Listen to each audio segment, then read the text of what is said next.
नमस्कार दोस्तों, आपके साथ हूँ रहमान सैफी। और आज पहुंचा हूँ नया वार्ड जो है 208 है, पुराना वार्ड 232, जगतपुरी वाल्मीकि मोहल्ला। सोचा कि एक बार मोहल्लों में जाकर ये देखूं तनख्वाह ना आने की वजह से कर्मचारियों की जो घर की दशा दुर्दशा में बदल गई है इस निगम सरकार की वजह से, वो क्या है और आपको दिखाने की कोशिश करने जा रहा हूँ। सचिन भाई मेरे साथ यहाँ पर मौजूद है, अन्य जितने भी कर्मचारी वर्ग के कर्मचारी यहाँ पर हैं वो उनसे भी बात करूंगा और ये जानने की कोशिश करूंगा कि दिल्ली सरकार ने और इस निगम सरकार ने जो कर्मचारियों को बहला फुसलाकर जो वादे किए, क्या उन पर वो खरी उतरी या वादे पूरे हुए। सचिन भाई, 24 तारीख हो गई, तनख्वाह नहीं आई और इतने सारे कर्मचारियों का घर परिवार, क्या स्थिति, क्या दशा और क्या दुर्दशा। सेठी साहब, पहले तो आपके चैनल का मैं बहुत बहुत धन्यवाद करता हूं कि आप समय रहते सफाई कर्मचारियों की, हमारे परिवार की, अपने चैनल से जो आवाज़ उठाते हो वो बुलंद आवाज़ है। आपका बहुत बहुत धन्यवाद आपके चैनल का।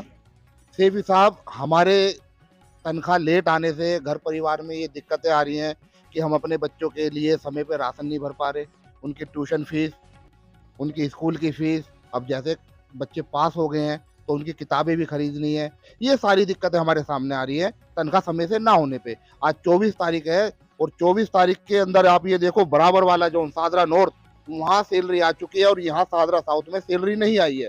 ये बड़ा दुख का विषय है। अच्छा सचिन भाई, क्या पहली सैलरी लेट हुई है या इससे पहले भी लेट है? इससे पहले भी कई बार लेट हो चुकी है, कोई नई बात नहीं है। क्या ड्यू चल रही है कोई सैलरी? नहीं, ड्यू तो नहीं चल रही, पर लेट हो गई है। लेट होने से काफी बजट बिगड़ जाता है। हर बार 15 तारीख को, 16 तारीख को, आज 24 हो गई है। इस प्रकार तनख्वाह देंगे तो हम किसके दरवाजे पे जाएंगे? दुकान वाला तो ये भी कहने लगते हैं भाई तुम्हारी तनख्वाह नहीं होती, हम राशन क्यों दें?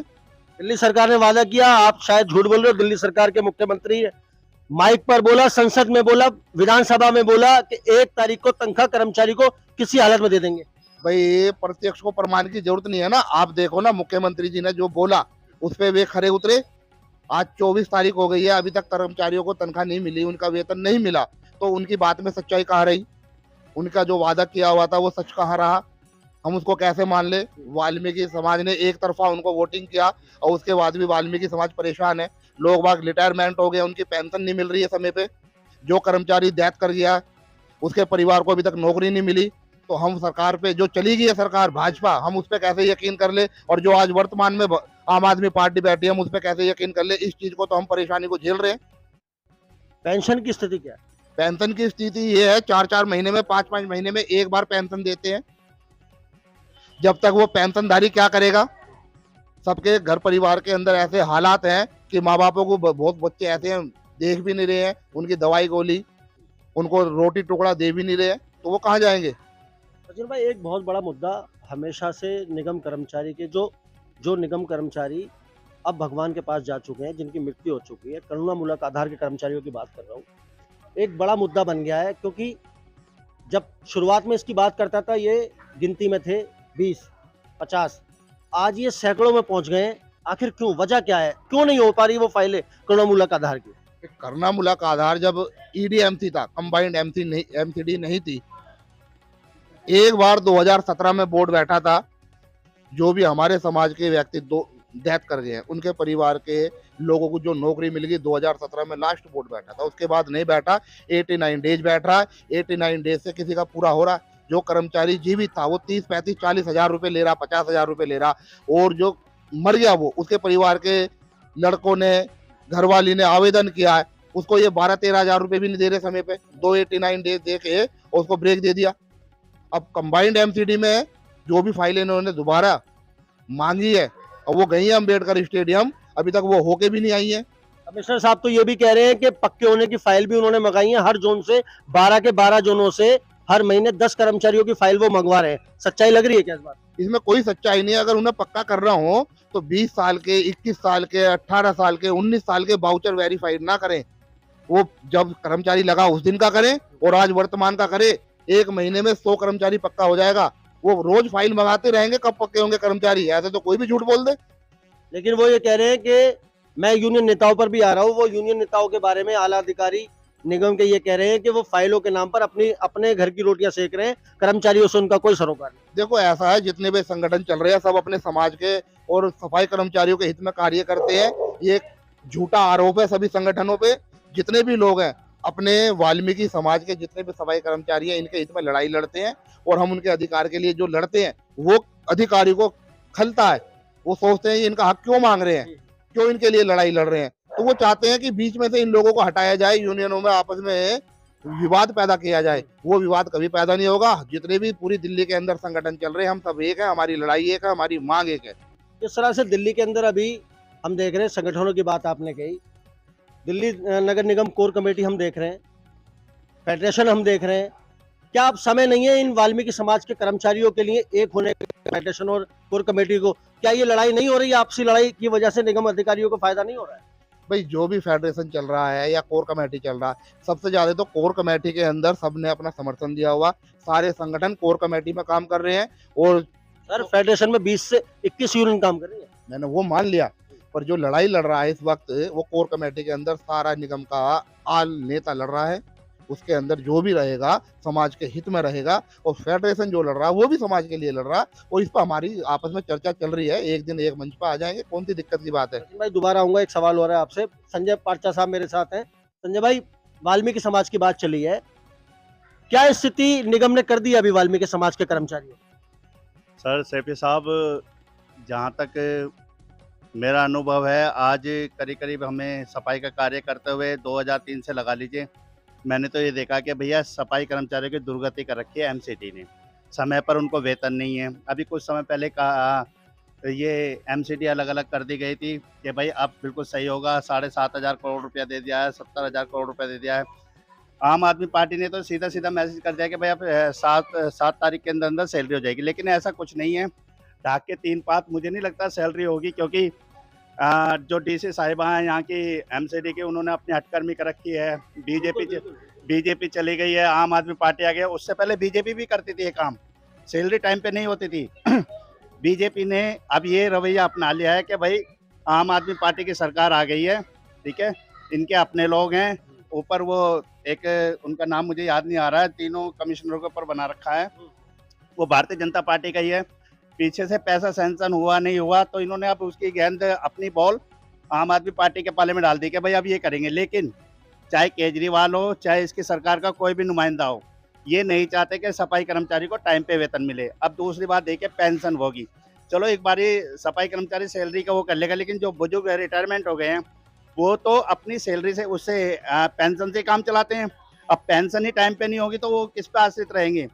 एमसीडी का जैसे कि अभी पहले बहुत सारे यूनियन पहले से मांग करते हैं, इन्हें कैशलेस कार्ड दे दो, इनका टाइम पे सारे भुगतान करो, लेकिन ऐसा कुछ नहीं है। ना ही तो ये सफाई कर्मचारी को मेडिकल कैशलेस कार्ड दे रहे हैं, ना ही समय पे वेतन है, ना ही पेंशन है। भैया ये एमसीडी भंगी कर दो फिर। ये चुनाव क्यों होते हैं निगम पार्षदों के? निगम पार्षद हर दूसरे दिन ये यार हल्ला मचाते हैं इस तरीके से। एमसीडी भंग कर दो, कमिश्नर को हटा दो, सारे कमिश्नर को हटा दो, एक तरफा ही कर दो मामला। सफाई कर्मचारी को 15-15 हजार रुपए में रख लो, कर लेंगे नाली साहब। इन्होंने कह तो देते हैं कि 40,000 वेतन ले रहे सफाई कर्मचारी। सफाई कर्मचारियों के दिल और मन से तो पूछो कि भाई उनका कैसे घर बार चल रहा है।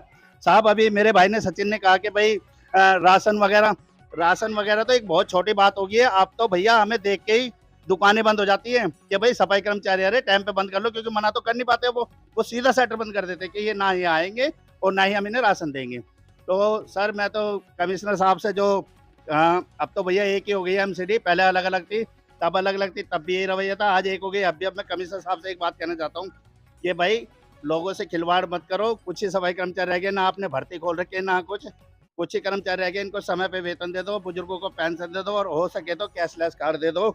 बस कमिश्नर साहब मेरी तो यही दुआ। बड़ी बात संजय भाई, आपने बिल्कुल सच्चाई बोली है। मेडिकल कैशलेस कार्ड भी नहीं है। सचिन भाई सवाल यही था, जिस तरह से हम देख रहे हैं कि शादरा साउथ जोन की बात हो रही है, यहाँ पे हम शादरा साउथ जोन में इस टाइम मौजूद हैं। शादरा साउथ जोन की जो डीसी मैडम है, क्या ये उनकी तानाशाही नहीं है? अगर कोई कर्मचारी आवाज उठाने की कोशिश करता है, अभी हमने देखा एक उर्मिला नाम की कर्मचारी थी शादरा के अंदर, उसने अपने हक की आवाज उठाई तो उनके घर पे बुलडोजर भेज दिया उनका मकान तोड़ने के लिए। क्या ये तानाशाही नहीं चल रही है अधिकारियों की? ये तानाशाही है, पर उस मुद्दे का मेरे को बारीकी से पता नहीं है, तो मैं आपके चैनल पे कह नहीं सकता। मैं आपको बताना चाहता हूँ उसके बारे में, और सभी जितने भी कर्मचारी देख रहे हैं और जितने कर्मचारी यहाँ मौजूद हैं, मैं सबको बताना चाहता हूँ। उर्मिला जो एक कर्मचारी, कच्ची कर्मचारी, वो डीसी मैडम के घर पर, उन्होंने अपने घर पे लगा लिया उनको। जब काफ़ी टाइम निकल गया तो उर्मिला ने विरोध किया सचिन भाई, और उसने कहा कि मैं अब आपके पास काम नहीं करूंगी, मुझे वापस मेरे वार्ड में भेज दिया जाए। तो उनमें कुछ इतनी ज्यादा कहा सुनी हुई कि उर्मिला की तबीयत खराब हो गई, वो श्री राम हॉस्पिटल पहुंची। मैंने ही वो खबर आप सबने देखी भी है, वो खबर मैंने कवर की। उसके बाद उर्मिला के घर उन्होंने बुलडोजर भेज दिया तोड़ने के लिए। ये तो खाली डीसी की बात है, शादरा हाउस जोन के जो एसी है उनका भी यही रवैया है, एओ है उसका भी रवैया है। कर्मचारी की पे स्लिप लेने का अधिकार भी नहीं है क्या उसके पास? देखो, कर्मचारी की जो रूल कहता है, हर महीने उसके वेतन की पे स्लिप उसे मिलनी चाहिए, उसको उसका सारा डाटा पता होना चाहिए कि मेरा क्या कट रहा है, क्या मिल रहा है और मेरा वेतन महीने का है क्या। ये एमसीडी को देना चाहिए। हमने कहा था उन्हें मैनुअली नहीं चाहिए, हमें कंप्यूटर राइट चाहिए, वो आज तक उन्होंने नहीं दी है। और सेपी साहब, ये जितनी भी हठधर्मी चल रही है, एक दिन सबको मुंह की खानी पड़ती है। ये लोग भी खाएंगे, अगर गरीब आदमियों के साथ अत्याचार करेंगे तो इन लोगों को भी मुंह की खानी जो पड़ेगी। अधिकारी ये कहते हैं इस निगम के कि कर्मचारियों को कोई समस्या नहीं है, कोई परेशानी नहीं है। सचिन भाई, जब हम हाजिरी छुटती है ना, अभी मैं एक हाजिरी पे पहुंचा तो मैंने देखा बलदेव पार्क है सोम बाजार में, उसके किनारे पे एक हाजिरी छुट रही थी। जब मैं दूसरी हाजिरी पे पहुंचा तो वो पार्क के आगे छुट रही थी। तो वहां की जो महिला कर्मचारी थी, मैंने उनसे पूछा कि आपकी हाजिरी यहाँ क्यों छुट रही है, शेल्टर हाउस नहीं है क्या आपके पास? तो उन्होंने बताया हमारे पास कोई शेल्टर हाउस नहीं है, और अगर हम किसी के घर के बाहर बैठ के खाना वाना खा रहे हैं हाजिरी छुटने के बाद या काम के बीच में, तो वो घर के नीचे से पानी आता है एक बाल्टी और हमारे सारे कपड़े और खाना खराब हो जाता है। सेपी साहब, तो ऐसी दुर्दशा क्यों है इतनी सारी यूनियन और यूनियन नेताओं के होने के बावजूद? सेपी साहब, मैं आपके चैनल के माध्यम से फिर यही बताना चाहता हूँ कि निगम के आला अधिकारी वो मेरे से डिबेट कर लें, मैं करने के लिए तैयार हूँ। वो बोलते हैं सफाई कर्मचारियों की समस्या नहीं है, उन्हें समस्याओं को मैं बताऊंगा ना, हमारे सफाई कर्मचारियों को कितनी समस्या है, उनके लिए बैठने के लिए। हल क्या है उनका हल? हल तो यही है कि इनकी हठधर्मी का किसी ना किसी को तो इनके सामने जाकर टकराव करना पड़ेगा, इनसे वो लड़ना पड़ेगा। किसी ना किसी को जानना चाहते हैं ना कर्मचारी, कौन है वो? कोई भी हो सकता है, मैं हो सकता हूँ, मैं किसी को क्यों मैं हो सकता हूँ, मैं लड़ूंगा, इनकी लड़ाई लड़ता हुआ आ रहा हूँ, उसके लिए चाहे मुझे कुछ भी करना पड़े। या अगर निगम कोई एक्शन भी लेता हमारे संगठन पे, हम पे, तो हम उसके लिए एग्री है, हमें कोई फर्क नहीं पड़ता। अपने बहन भाइयों के लिए लड़ाई लड़ने के लिए हम हमेशा तैयार हैं, और जब मर्जी ये हमसे डिबेट कर सकते हैं और हम समस्या गिनवाएंगे। अगर ये हमारी बात का जवाब दे दें तो हम अपनी नेतागिरी छोड़ देंगे। मेयर मैडम तक ये खबर जा रही है और मेयर मैडम इसको इस टाइम इस खबर को देख रही हैं, क्योंकि ये खबर मैं ये बात इसलिए कह रहा हूँ कि मेयर मैडम कह रही है कि कर्मचारियों को कोई परेशानी नहीं है, कर्मचारियों की जिंदगी जो है बड़ी सुख सुविधा से चल रही है। ये वो हाल है जो हाल अब बेहाल हो गया है इस निगम सरकार की वजह से। मेयर मैडम इसको जरूर देखें और समझे कर्मचारी की परेशानी। हर चीज हर बात कर्मचारी के लिए होनी चाहिए, ना कि और दूसरे विभागों के लिए या अपने जितने भी नेता हैं उनके अपने लिए। तो दोस्तों, बने रहिए हमारे साथ, मिलते हैं आपसे अगली खबर में। जब तक के लिए जय हिंद, जय भारत, जय संविधान।